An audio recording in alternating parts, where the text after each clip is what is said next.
Okay so आज हम अपना एक न्यू सेशन स्टार्ट कर रहे हैं सॉलिड वर्क्स जैसे ही हम स्टार्ट करेंगे तो आप देख सकते हो सबसे ऊपर टॉप में हमारा टाइटल बार आ रहा है। अब सबसे पहले हमें अपनी फाइल स्टार्ट करनी है तो हमें यहाँ पे फाइल मेन्यू पे जाना है और न्यू पे जाना है। अगर आप देखेंगे तो यहाँ पे रिसेंट फाइल्स आ रही है हमारी।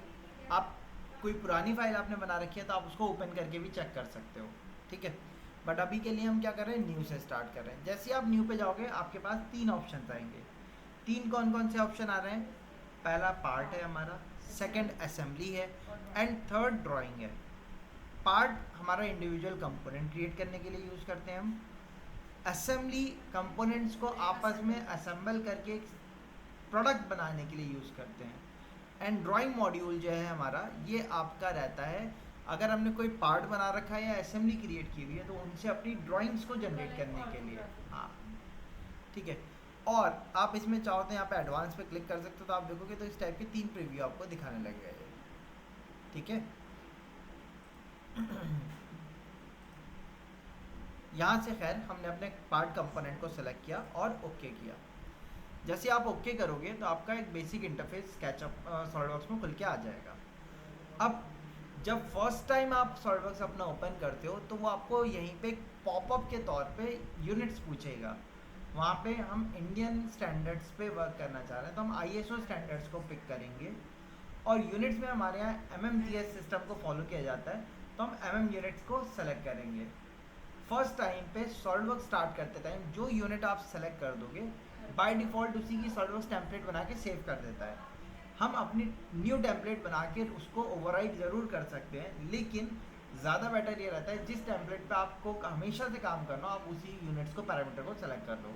सपोज़ किसी के यहाँ अगर सेंटीमीटर चल रही है तो वो सेंटीमीटर यूनिट्स को ले सकता है। और जैसे अमेरिकन स्टैंडर्ड्स की बात करें तो वहाँ पे इंचेस में काम होता है तो वो आईपीएस सेटअप को लेके चल सकता है और अमेरिकन स्टैंडर्ड्स को सेलेक्ट कर सकता है। बट हमारे यहाँ इंडिया में आईएसओ स्टैंडर्ड्स को ही प्रेफरेंस दी जाती है तो हम उसी को सेलेक्ट करके अपना काम कर स्टार्ट करते हैं। तो आप लोग भी स्टैंडर्ड में आईएसओ स्टैंडर्ड सेलेक्ट करेंगे और यूनिट्स में एमएमजीएस सेलेक्ट करेंगे। अदरवाइज आप किसी कंपनी में काम कर रहे हो तो जो यूनिट वहाँ पे चल रही होंगी आप उसको एक्सेप्ट करेंगे, ठीक है। अगर हम किसी कंपनी में गए और उन्होंने हमें कुछ दिया प्लान बनाने और उन्होंने जो उनकी टेम्पलेट यूनिट्स बनाया अलग है। अलग बना रखे हाँ, हैं तो हम अपनी टेम्पलेट बनाकर उस पर काम करेंगे या हमें उनके अकॉर्डिंग काम करना है? हमें उनके अकॉर्डिंग ही काम करना पड़ेगा, ठीक है। तो तो उनकी हमें पहले टेम्पलेट चेक जो होगी, करना पड़ेगा। हाँ, तो आपको अगर यूनिट चेंज करनी, सपोज मैंने अपना सर्वर्स खोल दिया, ओपन कर लिया, अब मैं चाहता हूँ, आप देखोगे तो बॉटम मोस्ट में यहाँ पे यूनिट्स आ रही हैं एमएमजीएस यानी कि मिलीमीटर ग्राम सेकेंड। अब हमारी कंपनी में जहाँ पे सपोज आप इंटरव्यू के लिए लेने जा रहे हो वहाँ पे सेंटीमीटर्स का यूज़ किया जा रहा है, तो आप क्या कर सकते हो, आप इस पर क्लिक कर सकते हो और देखिए सेंटीमीटर की यूनिट भी आपको यहाँ दी हुई है ना। अदरवाइज कोई और यूनिट है जो यहाँ पे मेंशन नहीं है, उसके लिए आप एडिट डॉक्यूमेंट यूनिट्स में जा सकते हैं और यहाँ से कस्टम पे जाके अपनी जिस यूनिट सिस्टम पे आपको वर्क करना आप उसको सेलेक्ट कर सकते हो, ठीक है। सो इस तरीके से सॉलिडवर्क्स में हम अपनी यूनिट्स को सेटअप कर सकते हैं। फर्स्ट चीज़, बिना यूनिट को सेटअप करे हुए तो कोई काम हमारा होगा नहीं। सो एक बार आपने यूनिट अपनी प्रॉपर सेटअप कर ली है, अब इसके बाद आप अपनी ड्राइंग स्टार्ट करेंगे। ड्राइंग स्टार्ट करने से पहले हम पहले बेसिक एलिमेंट समझ लें सॉलिडवर्क्स के किस तरीके से रहते हैं हमारे। अगर हम बेसिक एलिमेंट्स की बात करें तो यहाँ पे हमारे पास सॉलिडवर्क्स में अलग अलग टूल बार्स दी हुई रहती हैं, ओके। सॉलिडवर्क्स में हमें अलग अलग टूल बार्स दी गई हैं, अलग अलग टूल बार्स अलग अलग वर्क के लिए। जैसे कि हम बात करें फीचर टूल बार, इसका पर्टिकुलरली यूज़ रहता है हमारा अगर हमने कोई 2D स्केच तैयार किया हुआ है उसको हमें 3D में कन्वर्ट करना है, उसके लिए हम इसका यूज़ करेंगे। इसी के साथ साथ कोई 3D में एलिमेंट हमने तैयार किया हुआ है उनके अंदर हमें कुछ एडिटिंग करनी है, जैसे फिलेट करना है, कट करना है, ठीक है, तो वो सारे फीचर्स के लिए हम इस टूल बार का यूज़ करेंगे। और इसके साथ साथ हम अपने डेटम्स और रेफरेंस प्लेन क्रिएट करने के लिए भी इसी टूल बार का यूज़ करते हैं। इसी के राइट साइड में अगर आप देखोगे तो सेकंड टूल बार का नाम लिख के आ रहा है स्केच टूल बार का यूज़ करते हैं हम 2D स्केचेस तैयार करने के लिए। 3D मॉडलिंग सॉफ्टवेयर में भी हमें सबसे पहला काम अपना एक 2D स्केच तैयार करने का रहता है। आप एक 2D स्केच तैयार करते हो और उस 2D स्केच को तैयार करने के बाद उसको आप फिर 3D में ट्रांसफॉर्म करते हो। हम पहले इनिशियल क्लासेस में 2D स्केचेस को कैसे तैयार करना है, प्रॉपरली डिफाइन कैसे करना है, उन चीज़ों को स्टडी करेंगे।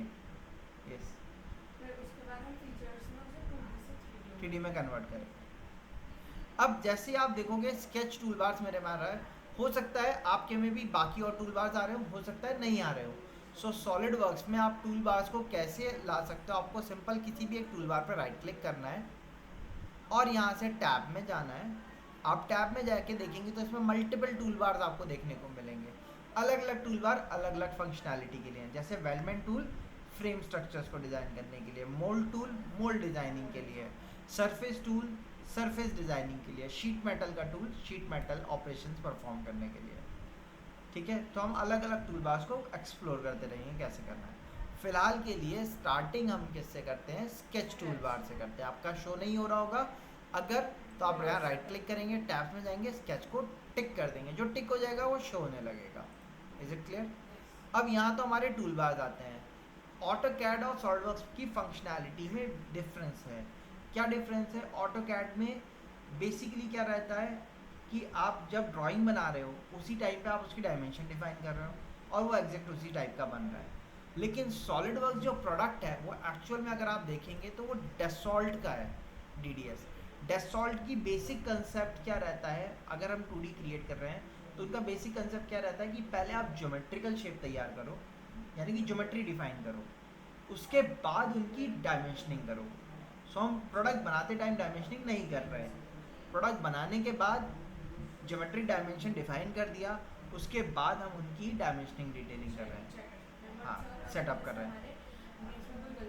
अब अगर हमें रेक्टेंगल बनाना है 100x50 का, तो हम पहले एक रेक्टेंगल बनाएंगे, उसके बाद उसकी साइजिंग वैल्यू को डिफाइन करेंगे कि कौन सी लेंथ 100 है कौन सी 50 है।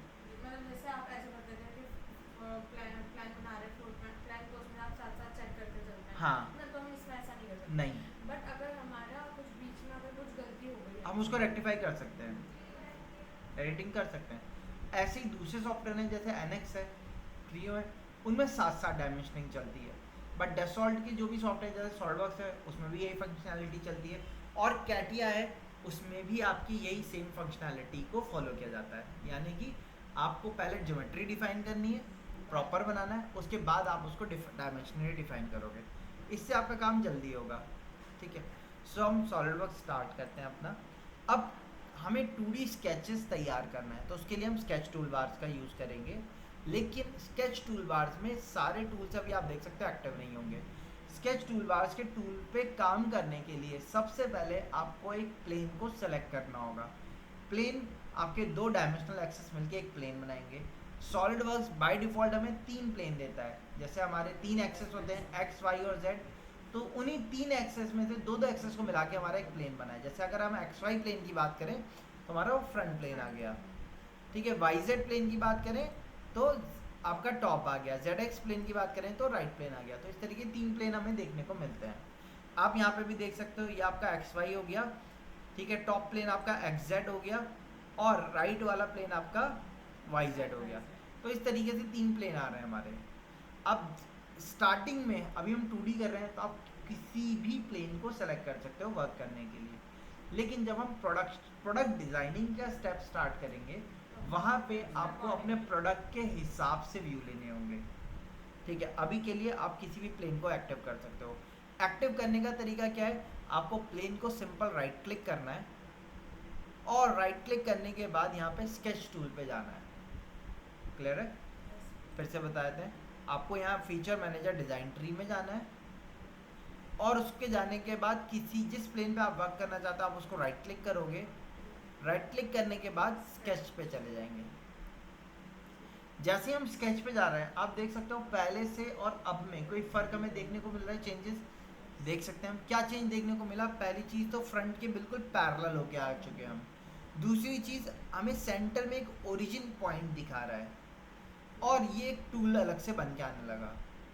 ठीक है, ये टूल का यूज़ करते हैं हम स्केच से बाहर जाने के लिए, ये डिस्कार्ड करके एग्जिट करने के लिए। अब स्केच टूल पे आने के बाद हम अपनी वर्किंग स्टार्ट करेंगे। पहले हम वर्किंग के बारे में देख लेते हैं कैसे वर्क करना है। सॉलिड वर्क्स में हम जो भी कंपोनेंट बनाएंगे, पहली चीज़ तो हमें उसको प्रॉपर डायमेंशन वाइज डिफाइन करना होगा। क्यों? क्योंकि ये पैरामेट्रिक मॉडलिंग सॉफ्टवेयर है। पैरामेट्रिक से मतलब ये पैरामीटर बेस पे डिफाइन होता है। मतलब अगर आपको कभी कुछ चेंजेस करने हो, आप इसके पैरामीटर में चेंज करोगे, इनके बाकी अदर रेफरेंसेस फाइल में भी ऑटोमेटिकली चेंजेस हो जाएंगे। इसीलिए इसको हम PLM बेस्ड सॉफ्टवेयर भी कहते हैं, यानी कि product life cycle management. Suppose मैंने एक कंपोनेंट बनाया, अब मैंने उसकी बाद में ड्राइंग जनरेट कर दी, ठीक है, मैंने उसको असेंबली भी कर दिया, असेंबल भी कर दिया, बट बाद में जब प्रोडक्ट बनने लगा, हमें कुछ में कुछ एरर आ रही है, हमें उसमें चेंजेस करने हैं, तो मुझे क्या करना होगा, सिंपली पार्ट में चेंज करना होगा। असेंबली में ऑटोमेटिकली चेंजेस हो जाएगा, मतलब ड्राइंग में भी ऑटोमेटिकली चेंजेस को रिफ्लेक्ट कर देगा। ये हमारा फ़ायदा होता है सॉलिडवर्क्स में डिज़ाइनिंग करने का। अब स्केच टूल से हम अपने स्टार्ट करते हैं। जैसे आप देखोगे स्केच टूल मैंने एक्टिव किया, ऊपर वाले टूल जो इनएक्टिव थे वो भी एक्टिव हो गए। अब इसमें हमें टूल्स को यूज़ करने का प्रोसेस क्या है, आपको टूल बार्स को यूज़ करना होगा। इसमें अभी भी कुछ एक्टिव नहीं है। हाँ, वो बाद में एक्टिव होंगे। जैसे मूव एंटिटी है, अब कुछ एंटिटी बनी नहीं है तो मूव नहीं हो सकती, जब एंटिटी बन जाएगी तभी तो मूव टूल एक्टिव होगा। अच्छा, अब यहाँ पे हम टूल्स को पहले देख लेते हैं कैसे क्या क्या टूल्स हैं। तो सबसे पहला टूल हम लेते हैं लाइन टूल। मैंने लाइन पे क्लिक किया, ठीक है, क्लिक करने के बाद जहाँ पे आप फर्स्ट पॉइंट दोगे वो आपका लाइन का फर्स्ट पॉइंट हो जाएगा। सेकंड जहाँ पे आप क्लिक करोगे वो लाइन का सेकंड पॉइंट हो जाएगा।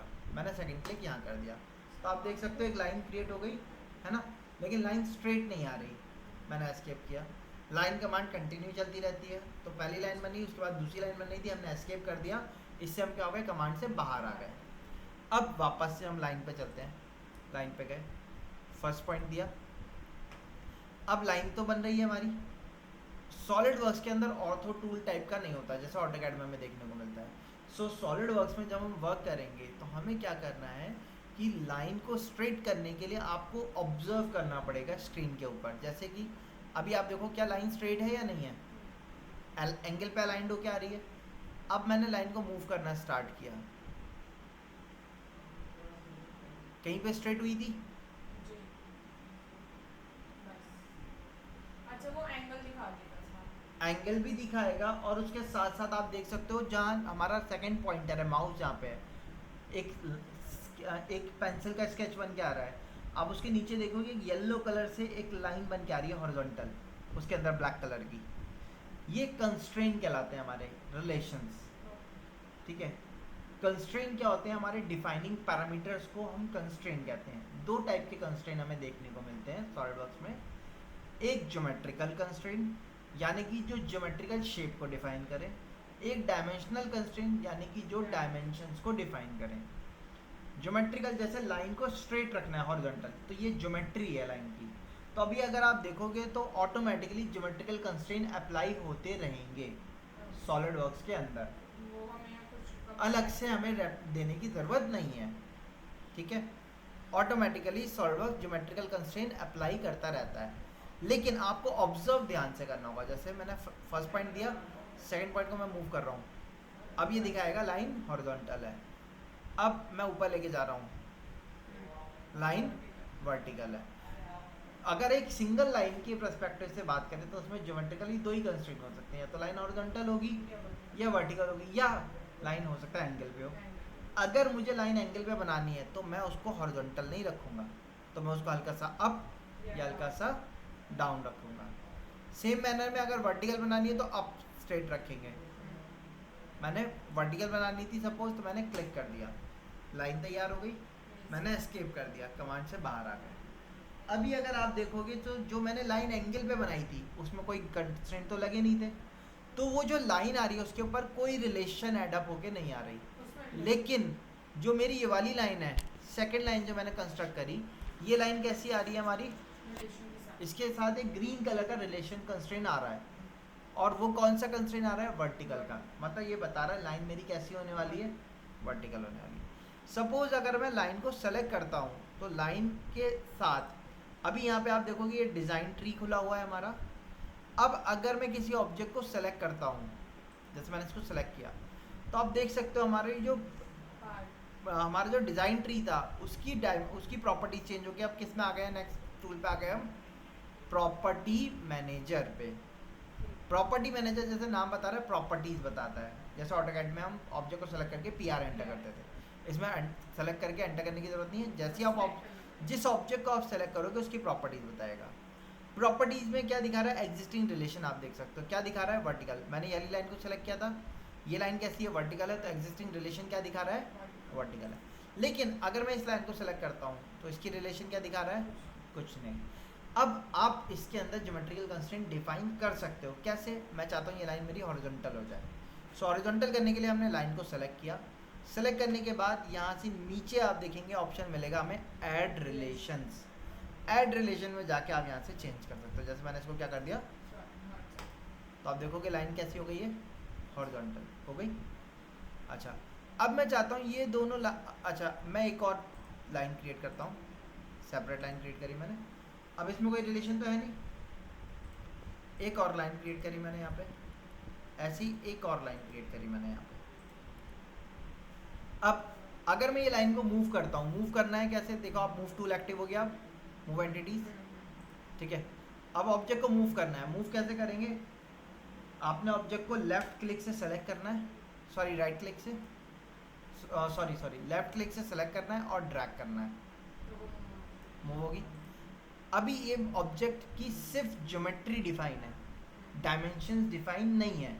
इसी रीज़न की वजह से इनकी डायमेंशन आप चेंज कर सकते हो। कैसे, आपने एंड को सेलेक्ट करना है, पॉइंटर को पकड़ के खींच दिया मैंने, आप देखो चेंज हो रही है। ऐसे ही स्टार्टिंग वाले पॉइंट को पकड़ा, चेंज हो रहा है। अब अगर मैं वर्टिकल लाइन को मूव कर रहा हूँ, देखो वर्टिकल लाइन मूव हो रही है।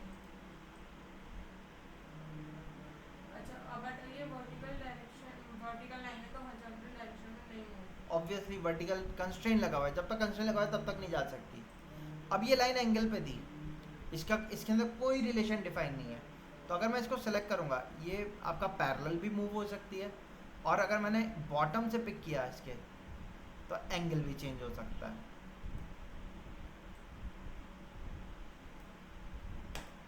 ये क्लियर है। अब हम मल्टीपल लाइंस के बीच में रिलेशंस ऐड करना चाहते हैं। जैसे मैं चाहता हूँ ये वाली लाइन और ये वाली लाइन आपस में परपेंडिकुलर हो जाए। सो परपेंडिकुलरिटी सिंगल लाइन की प्रॉपर्टी नहीं है, दो ऑब्जेक्ट के ऊपर लगता है, तो आपको दोनों ऑब्जेक्ट्स को सेलेक्ट करना होगा। अब सॉलिड वर्क्स ऑटोकैड सॉफ्टवेयर नहीं है, तो सारे उसके जैसे फीचर नहीं लग सकते। मतलब पहले को क्लिक किया वो सेलेक्ट हो गया, सेकंड को क्लिक किया डी सेलेक्ट हो गया, तो आपको कंट्रोल दबाने के बाद दोनों को सेलेक्ट करना होगा। अगर मैं किसी एक को सिलेक्ट रखता हूँ तो आप देखोगे एग्जिस्टिंग रिलेशन में कुछ नहीं दिखा रहा, और ऐड रिलेशन में सिर्फ क्या आ रहा है, वर्टिकल, हॉरिजॉन्टल और फिक्स्ड। फिक्स्ड अगर किसी को कर दिया तो फिर वो मूव नहीं करेगा। तो अगर मुझे इन दोनों के बीच में परपेंडिकुलरिटी ऐड करनी है तो मुझे क्या करना होगा, एक को सिलेक्ट किया फिर दूसरे को सिलेक्ट करना होगा, दोनों सेलेक्ट हो गए। दोनों को सिलेक्ट करने के बाद क्या करना होगा, हमें परपेंडिकुलर पे क्लिक करना होगा। जैसे ही मैं परपेंडिकुलर पे क्लिक करूंगा, आप देखो लाइन हमारी क्या हो गई, परपेंडिकुलर हो गई, करेक्ट। अब मैंने इस लाइन को कंट्रोल प्रेस करके इसके साथ सेलेक्ट किया, और इन दोनों को सेलेक्ट करके देखो दो लाइनों के बीच में क्या क्या रिलेशन लग सकती हैं। दोनों हॉरिजॉन्टल हो सकती हैं, दोनों वर्टिकल हो सकती हैं, दोनों कोलिनियर हो सकती हैं, दोनों परपेंडिकुलर हो सकती हैं, दोनों पैरेलल हो सकती हैं, दोनों इक्वल हो सकती है। मैंने यहाँ से क्या कर लिया, पैरेलल। और वो साथ उसके परपेंडिकुलर भी नहीं। ठीक है। अब अगर मैं इस लाइन को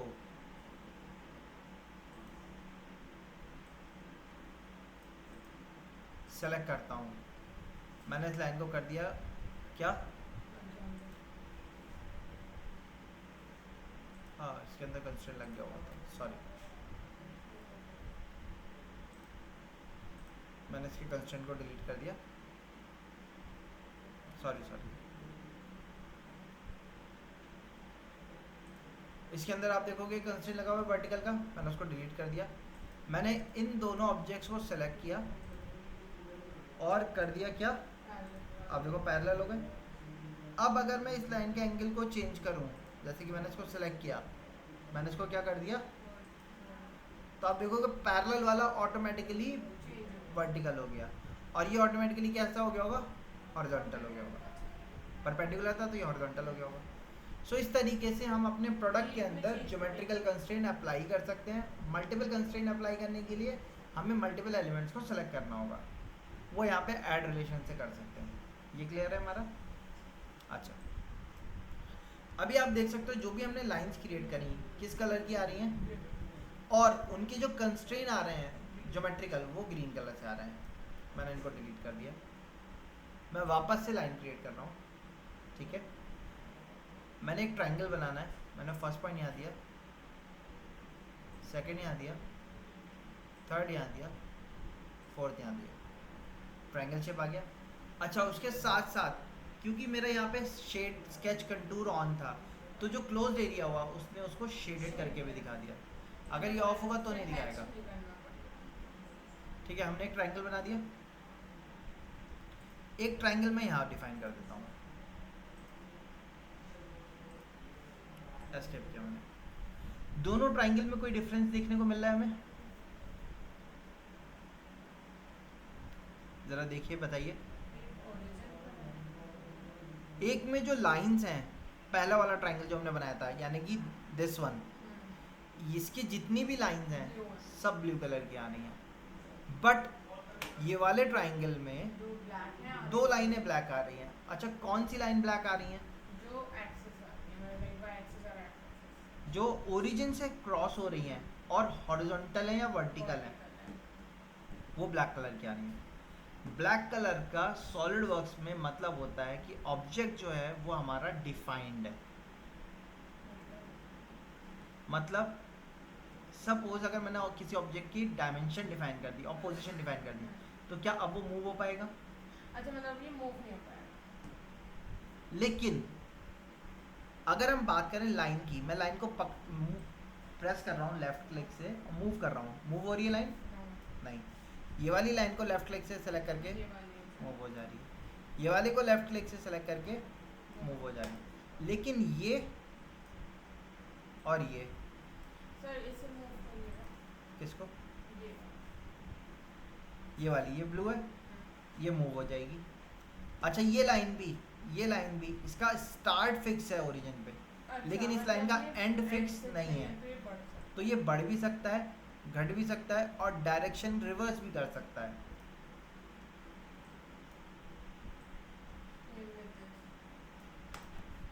है ना? मतलब खाली मूव नहीं करेगा, ओरिजिन से फिक्स हो गया वो। सो सॉलिड वर्क्स में हमें ऑब्जेक्ट को डिफाइन करना होगा, डायमेंशनली भी और ज्योमेट्रिकली भी। अभी जैसे मुझे ट्रायंगल बनाना था, राइट एंगल ट्रायंगल, तो उसकी ज्योमेट्री तो सही हो गई है। तो ये आपने कैसे करा? मतलब ओरिजिन पे बनाओगे तो भी वो डिफाइन, तो डिफाइन ऑटोमेटिकली डिफाइन हो क्या रहा है। लेकिन अगर ओरिजिन से हट के बनाएंगे तो हमें उसकी पोजीशन को ओरिजिन के रेस्पेक्ट में डिफाइन करना पड़ेगा। अभी देखेंगे हम। अभी मुझे राइट एंगल ट्रायंगल जो बनाया, मुझे इसकी साइजिंग भी प्रॉपर करनी है। ठीक है, राइट एंगल ट्रायंगल है। अगर राइट एंगल ट्रायंगल को हमें डिफाइन करना हो तो कितने नंबर ऑफ कंस्ट्रेंट की ज़रूरत पड़ेगी हमें? मिनिमम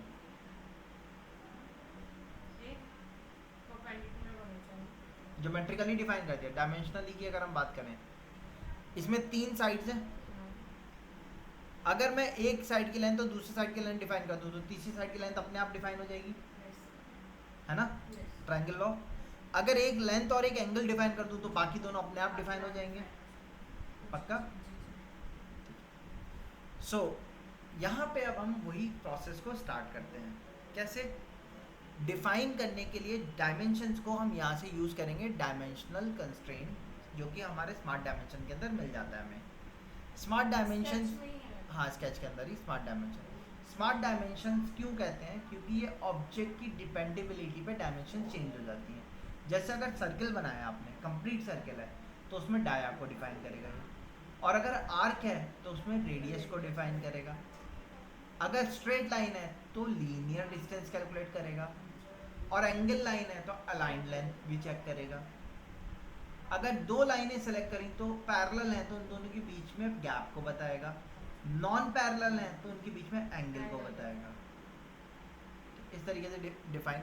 अब आपको सेलेक्ट करने की ज़रूरत नहीं है, यहाँ से आपको बस जाके इसको सेलेक्ट करना है। अब जिस ऑब्जेक्ट के ऊपर जाएंगे तो जूम करना है, तो जूम करने के लिए स्क्रॉल व्हील को बैक घुमाना है। ऑटोकैड का जूम उल्टा है इसमें। ऑटोकैड में जूम करने के लिए आगे घुमाते हैं, इसमें जूम करने के लिए पीछे घुमाना है हमें। हमने ऑब्जेक्ट को सेलेक्ट किया और सेलेक्ट करने के बाद हमने राइट साइड में ड्रॉप कर दिया। जब हम राइट साइड में ड्रॉप कर रहे हैं यहाँ पे वो वैल्यू पूछ रहा है कितनी वैल्यू चाहिए, यहाँ पे हमें वैल्यू बतानी होती है। मैंने इसको वैल्यू दे दी 40, लिख के एंटर कर दिया, अच्छा वो अपने आप से कस्टमाइज 40 हो गया। अब मैंने इसको सेलेक्ट किया, नीचे ड्रॉप कर रहा हूँ, ड्रॉप कर रहे हैं, नीचे ड्रॉप करके वैल्यू बताई, कितनी बताई हमें 40 दे दें इसको भी, 40 लिख के एंटर कर दिया मैंने। अब दोनों वैल्यू 40 हो गई। जैसी लेंथ डिफाइन हुई वर्टिकल वैल्यू भी अपने आप डिफाइन हो गई होगी। अच्छा दोनों लेंथ बराबर है तो ये जो एंगल होगा ये कितने डिग्री का होगा, perpendicular is equal to base, जी। अच्छा ये अगर ये नहीं वो 45 पे होगा। अब डिफाइन करेंगे जब हम ऑब्जेक्ट को सॉलिडवर्क्स में जब ऑब्जेक्ट बनाते हैं तो ब्लू कलर का बनता है, और बन जाता जब है। हम डिफाइन करना स्टार्ट कर देते हैं तो वो ब्लैक में ट्रांसफॉर्म हो जाता है। जब ब्लैक में ट्रांसफॉर्म हो गया इसके बाद भी हम उसको फर्दर डिफाइन कर रहे हैं तो वो येलो तो वो किस कलर में ट्रांसफॉर्म हो रहा है, येलो। येलो मतलब item conflict, over defined system दिखा रहा है। आइटम कॉन्फ्लिक्ट क्यों कह रहा है, हम इसका रीज़न देख लेते हैं। मैंने किसी एक को सेलेक्ट करके डिलीट कर दिया, क्या आप सही है ये? जी। अच्छा ये 2 डायमेंशन आ रही हैं, मैंने इसको डबल क्लिक किया, मैंने इसको चेंज कर दिया कितने में, डबल क्लिक किया 30 लिख के एंटर कर दिया, क्या हुआ, उसकी लेंथ चेंज हो गई अपने आप ही। ये वाली लाइन उससे अटैच थी, ऑटोमेटिकली अंदर आ गई। अब इसका एंगल चेंज हो गया होगा और ये राइट एंगल वो हो गया आपका पाइथागोरस ट्रायड हो गया, 30 का स्क्वायर प्लस 40 का स्क्वायर इक्वल टू 50 का स्क्वायर। तो आप देख सकते हो वाली लेंथ 50 ऑटोमेटिकली आ रही है ना। अब अगर मैं इसको डबल क्लिक करता हूँ, मैं इसको चेंज कर रहा हूँ, मैंने इसको किया 60, तो आप देखो कि जो लेंथ पहले से डिफाइन है उसमें कोई इफेक्ट नहीं आ रहा। जो लेंथ डिफाइन नहीं है, ये वाली नहीं डिफाइन थी, तो इसमें चेंजेस आए इसके रेस्पेक्ट में। अगर मैं फिर भी अपने सिस्टम को डिफाइन करता हूँ तो यहाँ से आपको वो कहेगा मेक दिस डायमेंशन ड्रिवन, मैंने कहा नहीं लीव दिस डायमेंशन ड्रिवन, ठीक है। मैंने इसको ओके कर दिया तो ये क्या बता रहा है कि आपका आइटम कॉन्फ्लिक्ट कर रहा है, ओवर डिफाइन हो रहा है। क्यों? क्योंकि अगर मैंने इसको चेंज किया, सपोज मैंने 63 आ रहा है, मैं इसको डबल क्लिक करके 45 करता हूँ, तो 45 का मतलब परपेंडिकुलर और बेस बराबर होने चाहिए।